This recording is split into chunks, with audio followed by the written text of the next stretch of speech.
Kellie Copeland with Kenneth Copeland Ministries and Kellie Copeland Ministries. And we are here at NRB with Overcomers TV, and I am excited to present my guest today. I have Shae Wilbur here to talk to you.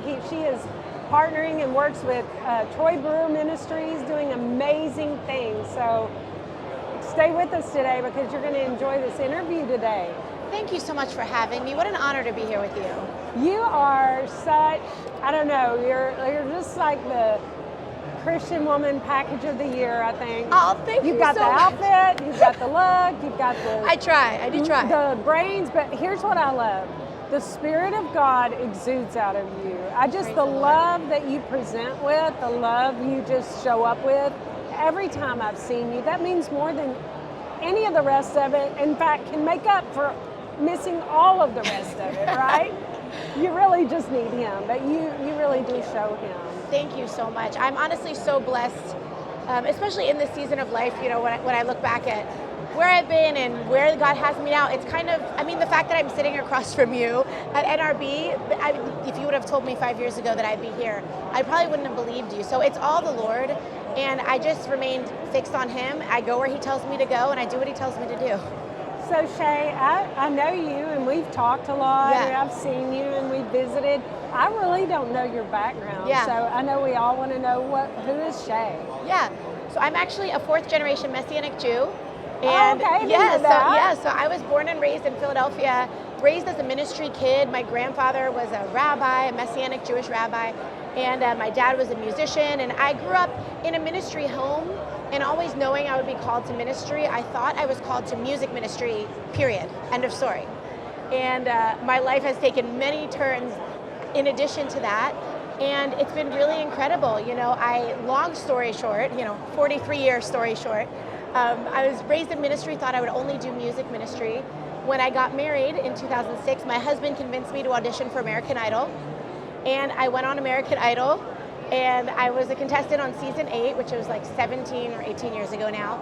And that was my first, step outside of worship music, being a worship leader and things like that. And God, after that, just started opening doors in secular media for me.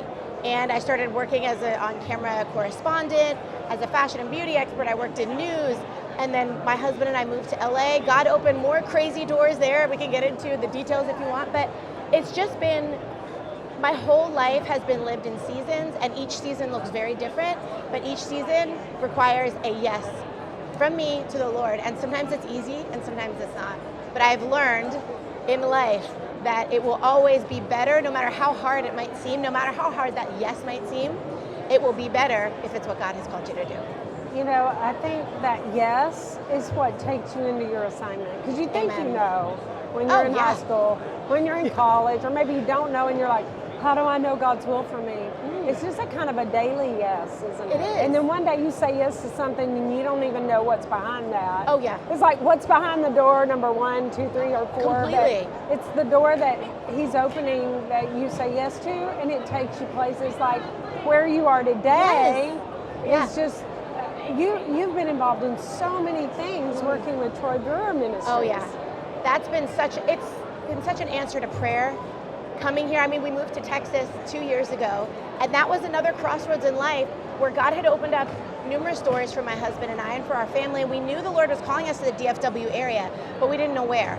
And I had many opportunities, to be honest, different interviews and different organizations that I was talking to. And on paper, when you make the checklist of, okay, what are we going to do, this or that, there were reasons that over here looked better, and then there were reasons that over here looked better. And we prayed and we sought the Lord, and we're like, listen, God, I don't want what looks better on paper. I want what you have for me. And it's not necessarily the easiest thing. It doesn't necessarily make sense. Coming on board with Pastor Troy, we didn't have any friends in that part of DFW. And I had just met him. My father-in-law, who is Shae Wilbur, the singer, he had told me, listen, you got to meet Pastor Troy, and he needs your help. He needs help with media, and he's looking for someone. So we got introduced just through my father-in-law, but I didn't have a history with him, and it truly was, we sought the Lord, God, are you calling us here? And when we said yes, we literally uprooted our whole family, started fresh in Texas, and have for the past 2 years had just come alongside of Pastor Troy, sharing these stories of kids that have been rescued from human trafficking, something that I've been passionate about my whole life. And so to now be an active part, getting to meet the kids that we rescue is incredible. There's no words to describe it. You know, at my age, and you look back at all the things that you cared about, and all the things you even loved as a child or a teenager or when you were 20, or, you know, like you're passionate about. It's amazing how you can look back over your life and see how God wove every bit of that. Every bit of that came sourced from Him. Yes. And it ends up being your lifetime assignment, because for me, I've realized that I didn't know where my assignment would take me. And you could say, well, your assignment changed. I don't know if that's the best way to say it, or to say your assignment grew up. Or your assignment grew into where it was always headed.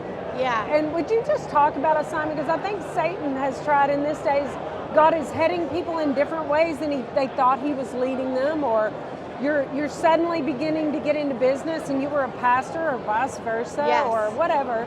But I think Satan tries to take those moments of change and bring confusion. Yes. So you feel confused, and what's God, and what's the devil, and what's wrong with me? Did I fail? Yes. I love talking about that, because this is just, for me personally, how I've seen this play out. You know, my husband and I lived in LA for 10 years, and I was working in media there, and on camera and behind the scenes, and we knew God had called us there. Our goal was never to, people would always say, well, what is your goal? You know, what do you want to be here? Do you want to be like Juliana Rancic and host E-News? And I said, listen, I just know God has called me here, and for a purpose, to build a platform so that I have a platform to speak out when it matters. And that's all I knew. I had no, desire, I want to climb this ladder or that ladder or whatever. I'm like, I'm just here for what God has me here for. And so when that season changed and the assignment got upgraded, I love how you said that, the assignment got upgraded and shifted, and it was clear that God was calling us back to Florida. A lot of people could have looked at that, and there were times where I kind of looked at myself and I said, did I fail here? Like, why am I leaving? I don't know if I'm done yet. And it took time actually really and truly seeking God, remembering, number one, my identity is not wrapped up in what I do, in my title. Can you just say that again? Yeah. Because I think that's also a big trick of the enemy. Yes, it is. The enemy wants to attach your identity to what you do, because then it's all on you. All the pressure's on you. All the work is on you. It takes God out of the picture. So it's a perfect tactic of the enemy to do that. And so it took me, having that another come to Jesus moment, which I feel like throughout my life I've had many of those moments, where God reminds me, hey, your identity is in me, and your assignment is shifting. This is not a bad thing. This is me calling you somewhere else for an upgrade. And it took some time for that to really play out and for me to get it and to see what that looks like. And I feel like I'm still uncovering what God has for me. I haven't figured that out yet. I don't think your yes, that's where your yes just keeps coming in. Yeah. You just say yes every day. Yes, amen. And you say yes when you want to say no. Yeah, absolutely. And that's something that I've learned too. You say yes when you want to say heck no. Yeah, I'm not qualified. I don't want that. I'm not qualified. We were saying imposter syndrome. That's something I suffer with all the time. Every day I feel like I'm faced with that, to be honest. And it's the devil, wants to tell you you're not good enough, you're not qualified, this person's better than you. Even when it comes to music ministry, that's been a huge hurdle for me, because I know there are so many amazing singers out there. There are so many more anointed people out there, and God's like, no, but I've called you to minister here. I've called you to do this. And so no matter how uncomfortable your yes is, and I just want to encourage people watching, if you feel God calling you to do something, as uncomfortable as that yes is, it will always, always be better and enter you into more freedom than your no, and running from that. I just want to camp here for a second, because our no, we don't talk about our no very often. We assume that we wouldn't have one to God. But it's rarely heck no. It's rarely saying no to Him. It's always saying no to us, which is no to Him, because it's always about us. Like, I'm not good enough, I'm not qualified, or we will let someone else's no be our no. Like, someone else says no to you, I don't want you to do that, or I shut down your voice, then we feel shut down. Yep. Someone else's no is not your no unless you take that. Yeah. So that can you just talk about Yeah. like that? Your voice is so much part of your assignment. It is. And saying yes, but it's not just saying no doesn't look like we think it does. Yeah, and I mean, there's so much to that. There's so much to that. I'm still processing it even as you're saying it. That people want to put us in a box. We want to put ourselves in a box sometimes. And so sometimes I think that's where our no comes from, because we don't see it. So we're like, no, I'm not going to do that, even though I maybe feel the Lord nudging me in that direction, because I don't get it. I don't see how that'll play out. You know, for me in early years of ministry, it was, I mean, even when I went on American Idol, I knew God had called me to do that. I knew he had called me to step out in faith because he was going to open other doors through it. I knew I wasn't going to win the show, but I knew God was going to use it in some way. Okay, I know we're all wondering, who won that year? So that year was Chris Allen, but it was Danny Goki. Okay. So he's actually a good friend of mine, because we sat next to each other in Hollywood Week. And he's actually going to be here tonight. I'm sorry for interrupting No, you. you're That's good. Unimportant yes, question. but it was, people want to know. It was Adam Lambert, Danny Goki, and Chris Allen were kind of like the big guys that came out of that season. But I knew God was going to use that. But I had so many people saying, oh, American Idol, like now you're going on a show about idols and you're not in ministry anymore. She's left the ministry, everyone. And first of all, growing up in ministry, you have people projecting their no on you your whole life. Yeah. So thankfully, I have learned to deflect a lot of that and not let it get to me. But also, I will say my faith has never been so encouraged as when I was living in LA and amongst truly the world, the secular media world, because when you're raised in Christian environments, in our bubble, and you talk about being the light, you talk about being the salt, but you don't see it because you're just surrounded by it. And then when you go into the world and people see a difference in you, and they're like, wow, you're different. What your motives are different. What you have inside is different. You really see the impact of your yes, as small as that might have seemed in the moment.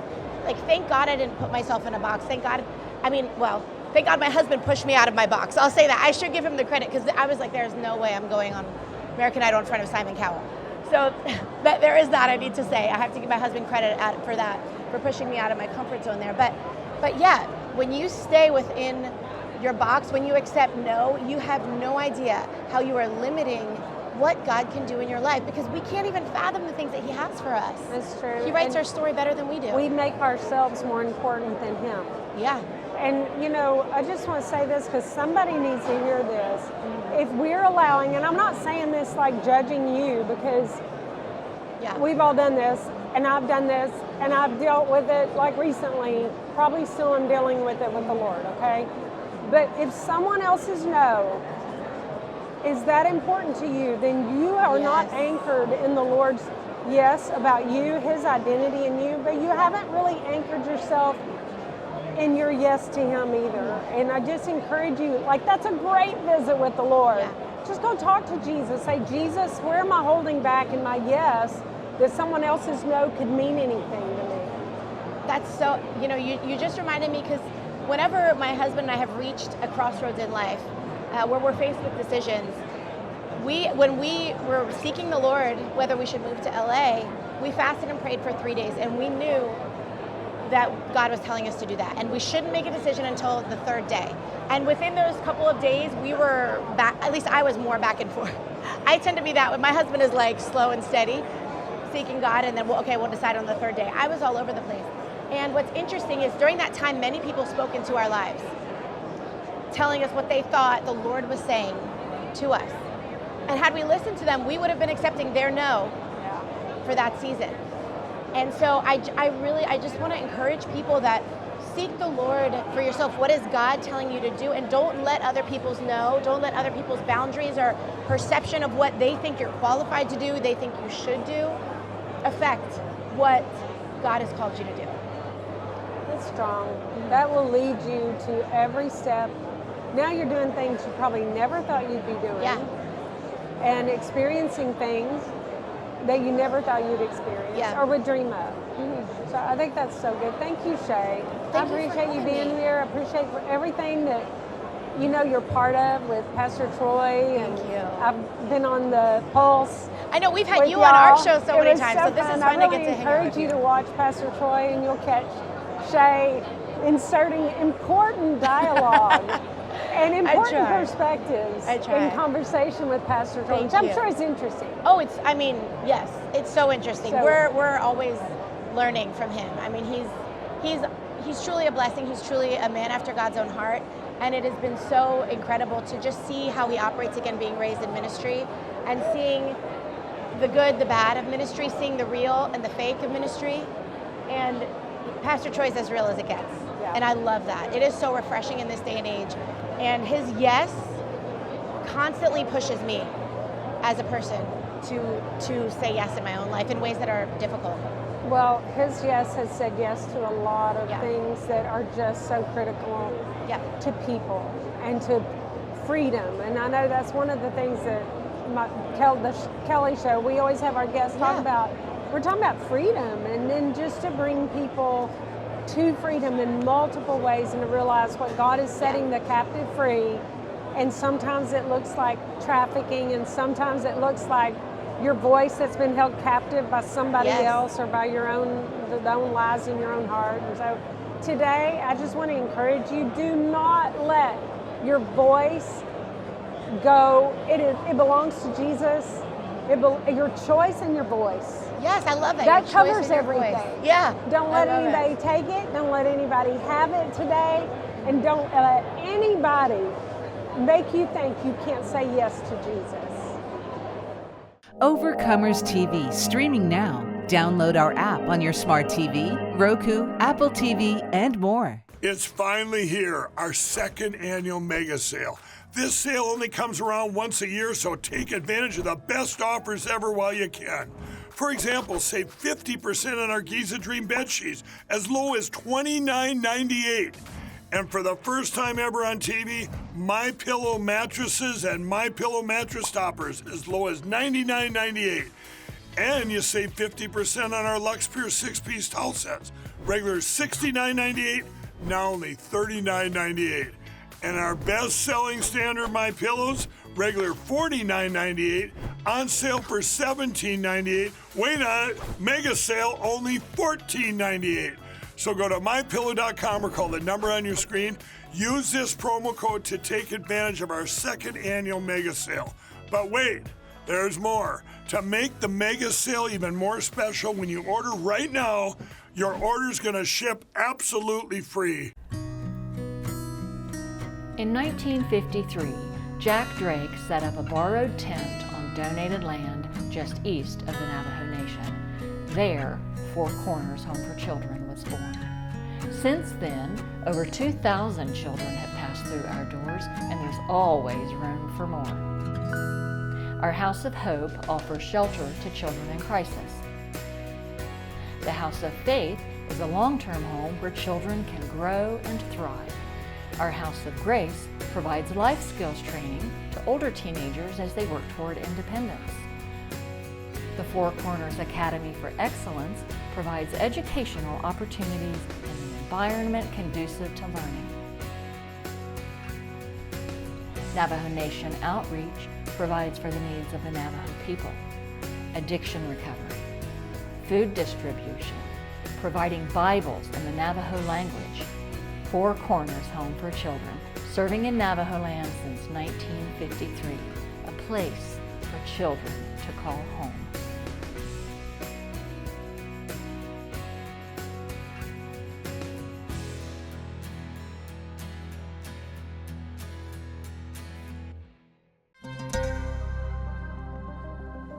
Hey, this is Annette Reish, president of Four Corners Home for Children.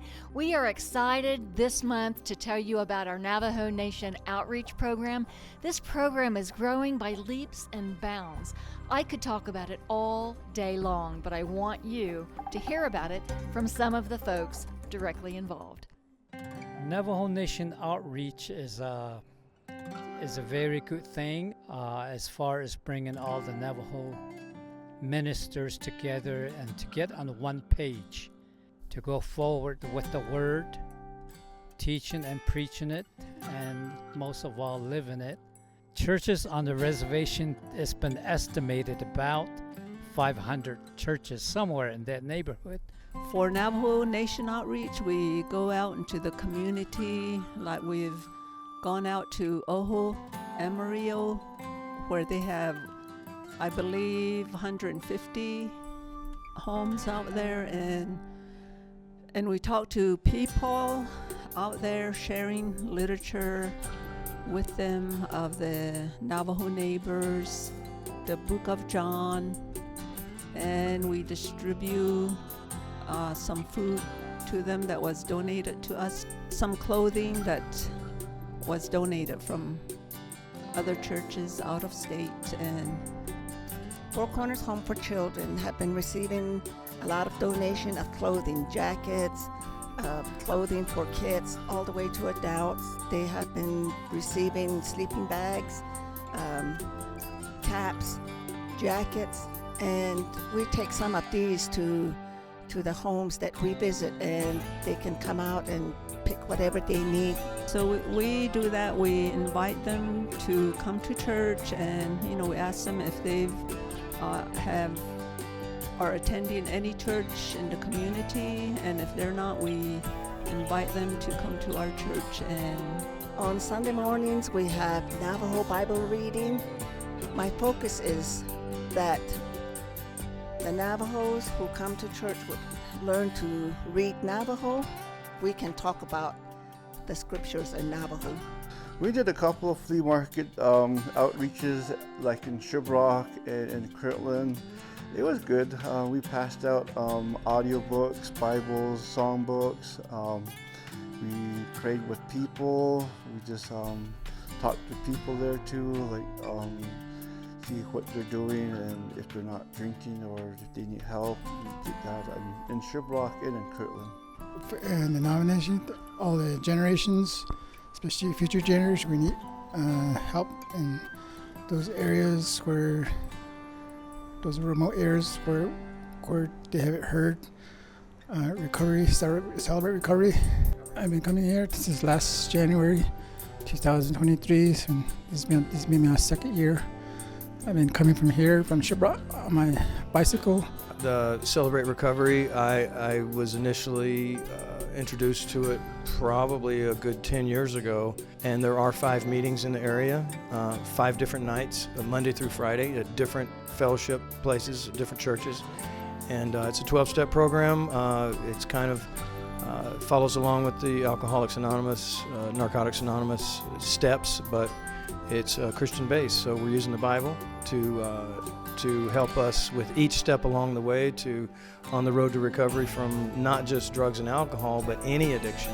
Ever since that I became a part of the classes and the fellowship, the church, everything, and it's just like we want to get out there and open more doors to different opportunities, how to get to people, to reach out to them more, to hear the word, and that's really important for us because people need to get saved. They need to know the word, and it's really, for me, I enjoy doing it. I enjoy going out there and being helpful. I just appreciate my pastor Chuck going out to the reservation, because if you go deep into the reservation, it's like third world country, because to this day, 2024, there's people still with no electricity, no running water, and they're like forgotten. And I just appreciate Pastor Chuck going out and ministering and helping any way he can, and we do need it here, and I just appreciate that. Four Corners Children's Home has been a blessing for me and my children. So they blessed my kids with brand new bikes this year for Christmas, and not only that, it's just the love. It's just it's family. It's just caring for one another. This outreach, Navajo Nation outreach, is very, very widely needed. It's a necessity. To me, it's wonderful. From promos and commercials to full-length shows, Horizon Media Studios can script, voice, and fully produce programming for television, streaming, and other media. For 15 years and 250 ministries, this Christ-centered 501c3 nonprofit ministry is dedicated to high-quality production and helping other nonprofits produce media. Horizon Media Studios is seeking new ministries to feature. Tell us your story, 561-313-3165. I'm Mike Lindell. You know me as the My Pillow guy, but what you might not know is my story. I was a former addict, including crack cocaine. My memoir will not only speak to entrepreneurs and those struggling with addiction, but also to anyone looking for hope. Throughout my life, I've always used mathematics to prove that God exists. We've all had moments in our lives that are a 1 in a million or a 1 in a billion, or we say, wow, that's impossible. Well, when do we add them together and say it has to be a miracle? My life has been like living inside of a movie. In my book, I have pictures that are gonna validate everything you're gonna read. I believe that my story is gonna bring inspiration and hope to everyone. By the time you're done reading my book, you will believe that with God, all things are possible. Call now or visit MyPillow.com to purchase What Are the Odds? From Crack Addict to CEO. Use your promo code to get Mike's book for only $9.97 and free shipping. Mike spent the last 7 years writing his book to share his life story. In this difficult time we are in, Mike's book will bring much needed inspiration and hope to everyone who reads it. But now the game was over. The house had won. I was gonna die right here on this deserted street. A small item in the news. American tourist goes missing in Mexico. Call now or visit MyPillow.com to purchase What Are the Odds? From Crack Addict to CEO. Use your promo code to get Mike's book for only $9.97 and free shipping. Mike's personal stories of transformation remind us that with faith, all things are possible. Call now or visit MyPillow.com to purchase What Are the Odds? From Crack Addict to CEO. Use your promo code to get Mike's book for only $9.97 and free shipping. Visit MyPillow.com or call now. Celebrate what Jesus is doing throughout the nation and rise up to answer His call on your life. To serve the poor, heal the broken, free the captives, and bring joy to those in need. Find hope, encouragement, and motivation through Overcomers TV. This inspiring network features everyday people and ministries across America who are putting God's love in action. Tune in to Overcomers TV on your favorite app or streaming platform. It's time to overcome. The Creation Museum is the perfect place for your next adventure. Explore exciting exhibits, stroll through the botanical gardens and conservatory, and even visit our zoo. Plan your adventure today at creationmuseum.org. Hey, you remember the first time we visited Ark Encounter? Yeah, you fainted. Twice. Hey, now, let's just say it's a little bigger than imagination, okay? And the exhibits, they're so lifelike. There's just so much for the kids to do here. Virtual reality, a zoo, I mean, they even have zip lines. I guess I just never thought a place like this could be real. So, Junior was right. I guess so. Ark Encounter, you just gotta see it to believe it.